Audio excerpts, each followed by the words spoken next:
niile too gị,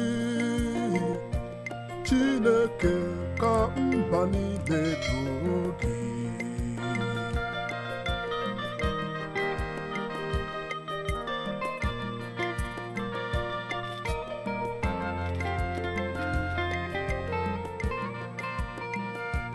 Ka Chineke gosi anyị obiọma ya, ma gọzie anyị.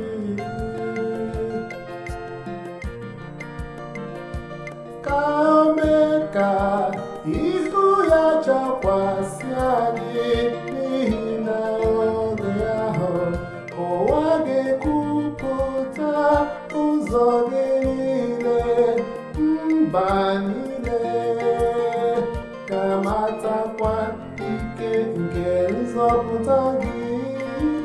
Ka mba niile too gị, o Chineke, ka mba niile too gị.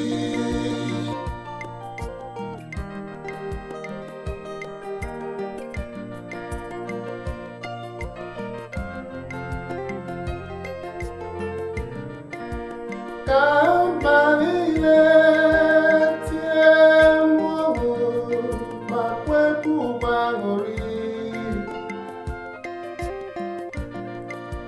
n'ihi na ị na-ekpe ụwa ikpe ziri ezi, iji ikpe nkwụmọtọ na-ekpe ndị mmadụ ikpe ịnachi.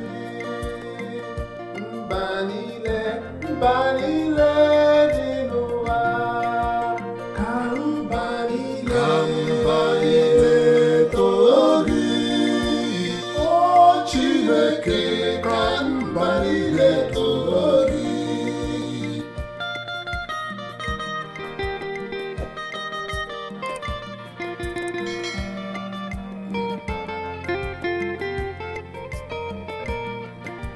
Ka mba niile too gị, o Chineke.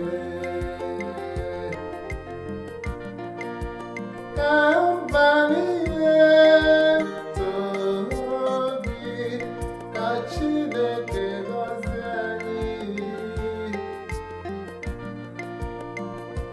Ka a tụọrọ ya egwu na ngwụcha ụwa niile. Ka mba niile too gị, o Chineke, ka mba niile too gị. Ka mba niile too gị, o Chineke, ka mba niile too gị. Thank you so much. This is my own contribution to Responsible Sound for next Sunday. Company need to join me in praising the Lord. You can subscribe to my YouTube, that is Father Bato Music, to get constant updates on or before every Thursday. Thank you so much, and God bless you.